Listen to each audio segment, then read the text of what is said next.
Assalamualaikum. Waalaikumsalam warahmatullahi wabarakatuh. Salawatnya Ibu. Allahumma sholli ala sayyidina Muhammad wa ala Allahumma ali sholli sayyidina. alaihi. Allahumma sholli alaihi. Dengan Ibu siapa dari mana? Dengan hamba Allah dari Riau. Baik Bu, bisa silakan bertanya langsung kepada Buya. Buya, saya mau sedikit bertanya. Saya menjadi istri kedua dan ketika menikah dulu suami tidak mau jujur kepada istri pertama. Tapi setelah menjalani beberapa bulan, saya mencoba untuk jujur kepada istri pertama. Namun istri pertama tidak mau menerima dan marah-marah lalu menyuruh suami mentalak saya. Tapi sampai saat ini suami tidak mau mentalak dan untuk saat ini pun suami dilarang ketemu sama saya. Tapi suami itu tetap bertemu dengan saya dengan bersembunyi-sembunyi dari yang pertama. Padahal niat saya untuk jujur dengan yang pertama agar dia tidak selalu dibohongin. Dan saya bisa merasakan perubahan dari suami ketika sebelum menikah lagi dan setelah menikah. Niat dia untuk berpoligami satu, ingin merubah diri dia agar tidak berbuat yang tidak diinginkan sebelum-sebelumnya. Jadi ketika dia mengasih arahan kepada istri pertamanya agar ia tidak melakukan hal-hal itu lagi, namun istri pertama tetap tidak mau menerima dan dia berkata lebih baik si suami ya mencari hiburan yang sesaat daripada mempunyai dia di madu. Itu gimana Ustadz? Apakah saya harus mempertahankan rumah tangga saya ataukah saya menyudahinya? Mohon nasihatnya Ustadz. Baik, Anda sebagai istri yang kedua, selagi Anda menikah dengan laki-laki tersebut karena Allah dan Anda sudah tahu bahwasanya beliau adalah statusnya bersuami, maka Anda harus sudah tahu gambaran pahit manisnya yang akan Anda temui. Resiko-resiko itu sudah harus Anda persiapkan. Kalau Anda sudah memahami resiko-resiko yang akan Anda temui, maka resiko itu bukan sebuah resiko lagi. Contohnya, dari awal mungkin suami Anda sudah membatasi pertemuan, mungkin berjanji kepada Anda tidak bisa bertemu setiap saat. Apakah sebulan sekali atau seminggu sekali? Kalau Anda memang pada dasarnya menerima itu semuanya, ya terima sesuai dengan perjanjian Anda. Maka kalau Anda dari awal sudah Anda pangkas tuntutan Anda, meminta lebih, maka Anda akan menemukan kebahagiaan. Bisa dengan kebahagiaan, biarpun hanya ditemui seminggu sekali, kan memang kemampuan suami Anda seperti itu. Dan Anda bukan perempuan rendah, bukan. Anda lebih cerdas daripada yang lain, daripada yang naudzubillah melakukan keharaman. Anda akan, tapi ketahuilah bahwa Anda bantu dong suami Anda, jangan malah merayuk. Ada sebagian wanita itu menjadikan seorang laki-laki itu berani melangkah karena calon istri kedua ini telah menjanjikan kesiapan-kesiapan yang banyak dengan bermacam-macam resiko. Setelah sang suami tiba-tiba melangkah, tiba-tiba berubah, ini akan jadi malapetaka. Kemudian juga tidak harus misalnya Anda melakukan yang demikian itu berterus terang dengan istri yang kedua, yang pertama, karena mungkin sang suami tersebut ingin mencari yang halal, mencari wanita yang bisa menerimanya, biarpun tanpa harus diketahui oleh istri yang pertama. Mungkin laki-laki tersebut sangat menghargai istri yang pertama, sehingga jangan sampai hal yang demikian itu mengganggu hatinya. Semestinya Anda juga komitmen dengan ini. Yang penting kebutuhan Anda terpenuhi dan Anda mungkin sangat jauh lebih karena Anda sebagai wanita normal daripada Anda tidak mempunyai suami. Ini nasihat untuk istri yang kedua. Jadi sesuai apa yang pernah Anda sepakati, itu yang harus Anda pertahankan. Akan tapi bersama berjalannya waktu mungkin akan tumbuh rasa senang Anda, cinta Anda. Biasanya Anda akan tidak merasa cukup kebaikan yang diberikan suami, akan tapi ingin tambah. Karena apa? Anda mencintai. Hari pun akan minta tambah dan seterusnya. Itu wajar. Akan tapi Anda harus tetap dengan prinsip yang pertama. Selagi istri yang suami tidak ingin memberitahu, seharusnya Anda tidak usah memberitahu. Karena apa? Suami Anda lebih tahu tentang keadaan istrinya. Apalagi tadi dibaca istrinya sampai naudzubillah malah mengizinkan suaminya cari kesenangan sesaat daripada harus menikah. Ini kan bahaya banget itu. Anda solehah, Anda jaga suami Anda. Anda jangan sampai minta cerai. Karena apa? Kalau kelepas dari Anda, jangan-jangan menuruti petunjuk dari istrinya lalu mencari yang haram sesaat, naudzubillah. Anda tetap pertahankan, Anda jaga, dan Anda menerima, dan Anda pun harus siap dengan cara semacam ini. Anda tuh perjuangkan kebaikan untuk diri Anda sendiri, dan mungkin Anda nyaman sebetulnya. Banyak wanita seperti Anda menemukan kenyamanan karena suaminya akhlak yang baik dan sebagainya. Adapun kalau setelah istri dikasih tahu kemudian pakai sembunyi-sembunyi, itu kan akibat daripada apa yang Anda lakukan karena Anda tiba-tiba nyampaikan kepada istri yang pertama.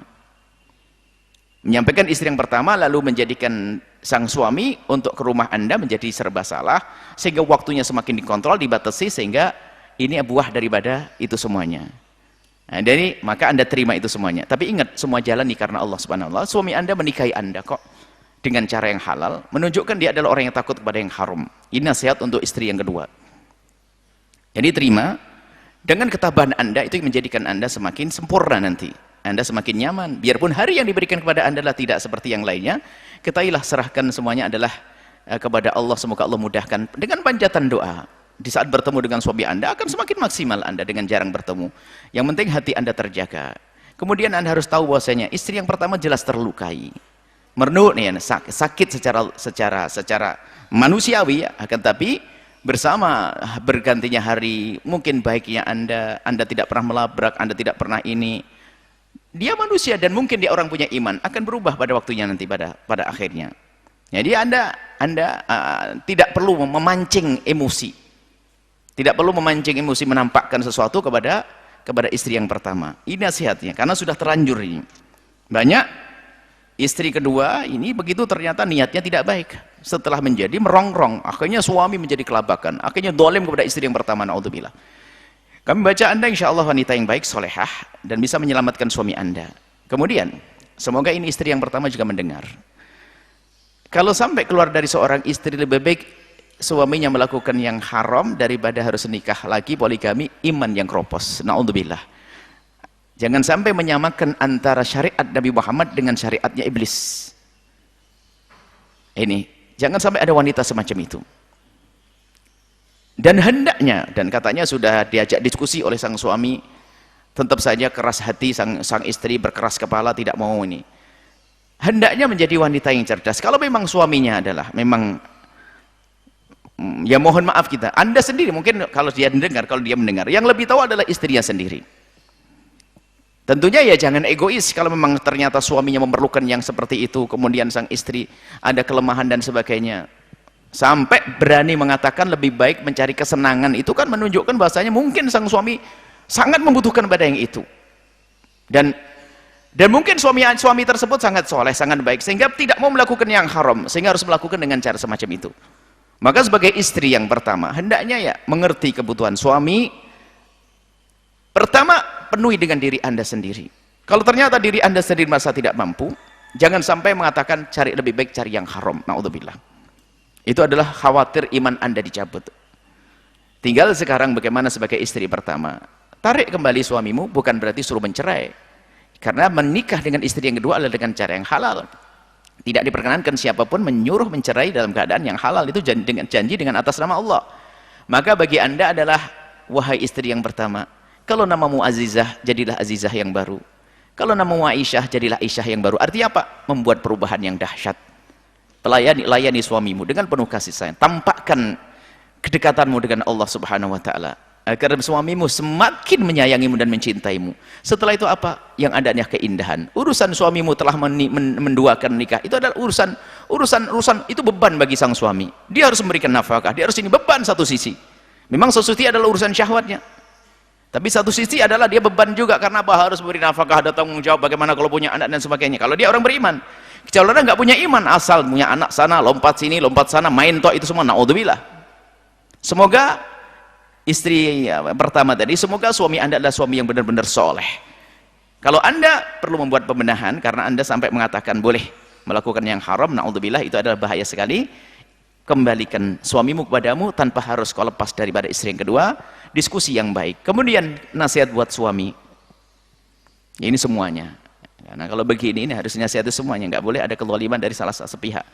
Sebagai suami, maka ketahuilah bahwa apa yang Anda lakukan ini harus sudah berdasarkan sesuatu yang Anda pertimbangkan. Bukan hanya sekedar hura-hura, ngikuti tren kayaknya orang namanya poligami dan sebagainya. Tingkatkan kedekatanmu kepada Allah bahwasanya Anda melakukan itu karena Allah. Supaya Anda terjaga. menjauhi daripada keharaman. Mungkin godaan bagi Anda teramat besar. Mungkin Anda orangnya, mungkin orang mampu, orang apa, tidak tahu, mungkin godaan teramat besar. Maka jadikanlah pernikahanmu itu adalah untuk menjauhkan daripada keharaman dan kemaksiatan. Ini yang pertama. Jadi tujuannya adalah untuk itu, untuk menjauhi kemaksiatan. Kemudian juga untuk mendapatkan yang halal. Kemudian setelah itu hati-hati, jangan terlintas di hati Anda hanya untuk main-main saja. Jangan terlintas di hati Anda untuk main-main. Yang ketiga selanjutnya, Anda harus lebih berperan lembut kepada istri yang pertama. Karena apa? Anda telah membuat dia sedih. Kompensasinya adalah Anda sabar. Kalau dulu dia marah, Anda boleh membalas dengan marah. Mungkin, biarpun itu tidak diperkenankan juga. Marah kok dijadikan kebiasaan. Akan tapi sekarang harus meningkatkan ketabahan dan kesabaran. Karena kekurangan di diri istri Anda. Anda sabar karena Anda sudah punya hiburan yang halal. Jangan malah kebalikannya. Wah, dibandingin. Yang pertama jadi dijelekin banget. Wah, dimusuhi, dihinakan. Wah, tidak bisa begitu. Anda harus lebih bijak, lebih. Sampai Anda menjadi figur laki-laki yang betul-betul dikagumi oleh istri pertama dan istri yang kedua, sehingga akan terjadi kedamaian nanti pada akhirnya di dunia menuju kedamaian di akhirat. Yang tidak benar adalah seorang suami adalah memihak, tidak menampakkan keadilan, artinya memihak tanpa ada darurat. Sementara ini memang Anda melakukan seolah-olah tidak adil, tapi istri kedua asalkan bisa nerima adalah hal yang sah. Kemudian bagi semuanya yang mendengar suara ini, bagi wanita, ya sebisa mungkin menikahlah dengan yang belum menikah. Kan tapi suatu ketika bisa saja seorang wanita menikah dengan orang yang sudah menikah, ada pertimbangan lain. Tentunya pertimbangannya adalah semata-mata adalah untuk kebaikan dan keselamatan di akhirat. Na'udzubillah, jangan semata-mata urusan materi. Wah, dia kaya, nanti tidak bisa lama itu. Akan tapi karena kebaikan. Mungkin wanita tersebut adalah, kalau seandainya aku menikah dengan seorang laki-laki yang utuh untukku, khawatir aku tidak bisa melayan dengan maksimal. Oke lah, saya menikah dengan laki-laki yang sudah punya istri. Dengan catatan karena Allah. Sehingga kalau sudah niatmu karena Allah, tidak akan ada niat untuk merongrong. Kemudian bagi laki-laki, jangan poligami jadikan guyonan. Dikit-dikit ngomong poligami. Anda akan merendahkan poligami. Itu adalah syariat Nabi Muhammad. Jika memang sudah pada waktunya, dimudahkan oleh Allah, lakukan dengan penuh ketawaduan, bukan sombong-sombongan di antara temannya. Wah, istrimu berapa sih? Wah, Allah, kaya begitu, istrinya cuma satu. Astagfirullah. Ini kan mengompori orang untuk, tidak semua orang bisa melakukan yang sama. Anda bisa menikah 2, 3, 4, tapi orang lain belum tentu. Jangan disamakan, jangan dibikin main-main syariat Nabi Muhammad. Ini ada orang usia kedua, poligami. Ya Ustaz, Masya Allah, Ustaz gagah, ganteng begitu, istri cuma satu. Ya Ustaz, ya Allah. Nggak boleh main-main poligami, memang hanya untuk urusan itu. Poligami ada maksud. Di balik itu semua ada tujuan-tujuan. Nah, ini ada maksud. Baik, jadi para suami jangan main-main poligami. Jika memang harus melangkah ke sana, pikirkan dulu. Keselamatan. Apa sih maslahatnya di saat mengambil itu semuanya? Jadi kalau main lompat sana lompat sini, main coba sana, main coba sini, naudzubillah ya. Dhawak, Nabi marah dengan orang semacam itu. Akan tapi harus ada tujuan. Tujuan pertama adalah mendekatkan diri pada Allah, menjauhkan dari keharaman. Mungkin dia laki-laki yang Masya Allah, subhanallah, mungkin oleh Allah diberi syahwat yang besar. Syahwat adalah karunia, tapi kalau dilampiaskan dengan cara yang haram akan menjadi hina dan rendah. Nah, ini semuanya, mohon ini adalah semuanya dijalani dengan benar. Kalau seandainya Anda cukup dengan satu, cukuplah bersyukur kepada Allah. Jika punya hajat 2, 3, tentunya jangan sampai ada niat zalim, ada niat untuk yang tidak benar. Allah Maha tahu. Hendaknya semua didasari adalah karena Allah Subhanahu wa ta'ala.